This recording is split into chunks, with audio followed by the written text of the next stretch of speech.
This happened when I was 15 years old.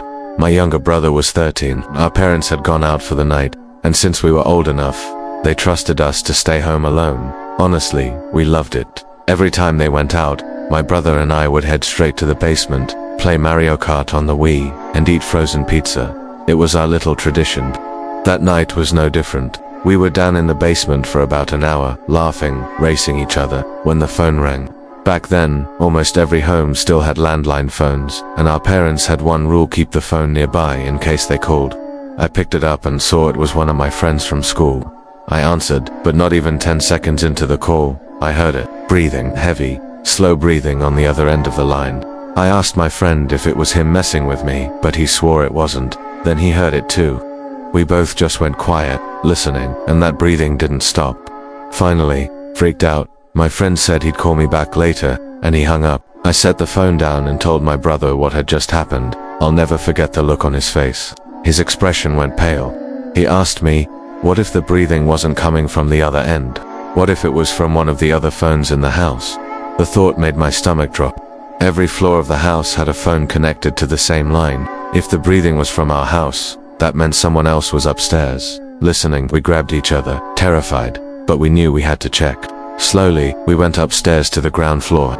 Empty then, step by step, we climbed to the next floor, and what we saw froze us in place. There was a man, at least 60 years old, hunched over the table, holding our phone. Instinctively, my brother and I looked at each other, then turned around and ran as fast as we could. We bolted down the stairs, through the front door, and straight across the street to our neighbor's house. We slammed on their door, screaming until they opened it.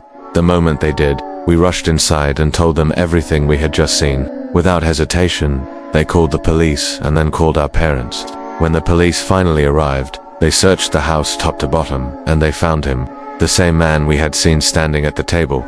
He was hiding inside one of the closets, not far from where we had first spotted him. I'll never forget the chill that ran down my spine when the officers led him out. He didn't look at us, didn't say a word, just stared straight ahead with this blank, empty expression. The man was arrested that night, but beyond that, my brother and I were never told anything. Who he was, how he got in, or what he wanted, we were left in the dark.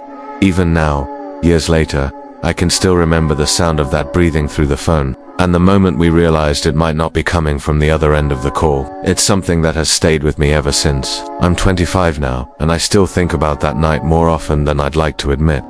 The thought that someone could have been in our house, quietly listening on the other phone, still sends shivers down my spine. My brother and I were just kids, completely defenseless. And if we hadn't decided to check the house when we did, I don't even want to imagine how things might have ended. That night taught me something I'll never forget sometimes. The scariest moments aren't when you know someone is there. It's when you realize they've been there the whole time.